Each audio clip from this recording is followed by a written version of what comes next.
오늘의 기사입니다.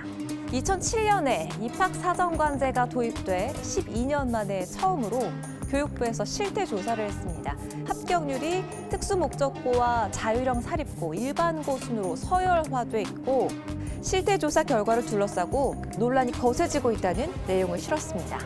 학생부 종합전형 실태조사가 왜곡된 조사인지 팩트체크합니다.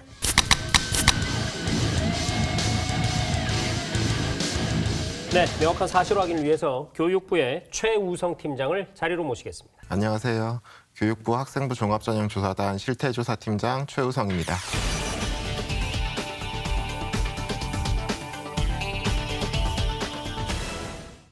먼저 이 제도에 대한 이해부터 좀 하고 넘어가겠습니다. 학생부 종합전형, 흔히 줄여서 학종 이렇게 부르죠. 어떤 제도인가요? 학생부를 중심으로 교과와 비교과 그리고 면접 등을 통해서 학생의 역량을 종합적으로 평가하는 전형이라고 할 수 있겠습니다. 네. 2008학년도 입시부터 이제 입학사정관제라는 이름으로 처음 도입이 되었고요. 입학사정관 전형부터 본다면 10년이 넘은 제도네요. 그렇죠. 근데 갑자기 학생부 종합전형 실태조사를 하게 된 이유가 있습니까? 네, 최근에 학생부 종합전형이 이제 비중이 많이 대입해서 커지게 되면서 국민들께서 학생부 종합전형의 평가 과정이 이제 좀 알기 어렵다. 그리고 평가 과정에서 불공정이 발생할 소지가 높다. 이런 우려들을 많이 해주셨거든요. 네. 그래서 이번에 실태조사를 이제 시작을 했고요. 그럼 팀장님, 학종 실태조사 결과 간략하게 어떻게 나왔습니까? 저희가 일단 13개 대학별로 지원자와 합격자의 평균 내신 등급을 분석을 해봤거든요. 그 분석한 결과 지원자, 합격자의 평균 내신 등급이 우리가 흔히 생각하는 서열화된 고교 체제, 일반고, 자사고, 외고, 국제고, 과고, 영재고 이 순서와 동일하게 나타났다. 네. 일치했다라는 점을 먼저 발견했고요. 네. 그리고 평가 과정에서 평가자들이 사용하는 서류 평가 시스템에서 지원자 출신 고교의 과거 졸업자가 이 대학에 얼마나 진학했는지 이런 정보를 좀 확인할 수 있는 사례들, 좀 부적절한 사례라고 저희는 생각이 됩니다. 그렇죠. 네. 예, 그런 사례들을 저희가 확인을 했습니다. 그러니까 착시 효과가 아니라 실제로 고교 서열화가 확인됐다 이런 설명이시는 건데요. 네, 맞습니다. 합격자 수는 외면하고 합격률만 너무 강조하는 것 아니냐 이런 의견에 대해서는 어떻게 보십니까? 이제 구체적으로 말씀을 드리면 일반고 학생 수는 통상적으로 자사고의 30배 정도 되고요. 그리고 외고 국제고의 60배 정도 됩니다. 근데 13개 대학에 합격한 학생을 살펴보면 일반고 같은 경우에는 매년 9,573명을 합격시켰고요.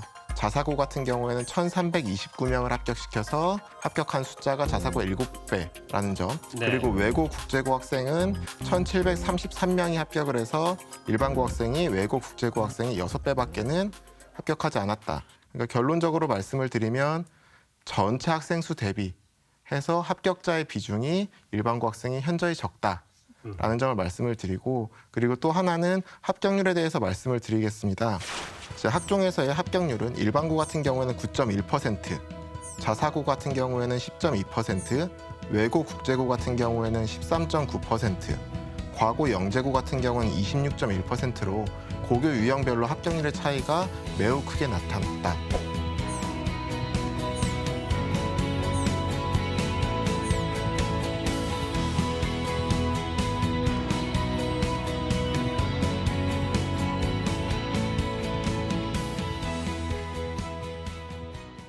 서열화된 고교 체제를 보여주는 아주 중요한 증거다라고 저희는 생각을 하고 있습니다. 네. 그렇군요. 그러니까 학교의 유형에 따른 상대적인 비교가 지금 목표이기 때문에 그래서 이 합격자 수보다는 합격률로 따지는 것이 맞다 이런 말씀이신 거죠? 네, 맞습니다. 네, 잘 알겠습니다. 오늘 저희 KTV 사이다에서는요. 학종 실태 조사가 편향되고 왜곡됐다. 그리고 자사고 폐지 쪽으로 몰아가기 위해서 교육부가 자신의 입맛대로 결과를 해석했다. 이런 보도 내용 살펴봤는데요. 팩트체크 결과는 이렇습니다. 첫째, 학종 비율이 크고 특목고 자사고 학생 선발 비중이 컸던 대학과 2019년 종합감사 예정 대학을 대상으로 선정해서 조사를 한 것이고 그 결과 서열화된 고교 체계와 일치한다고 결론을 내린 것이다.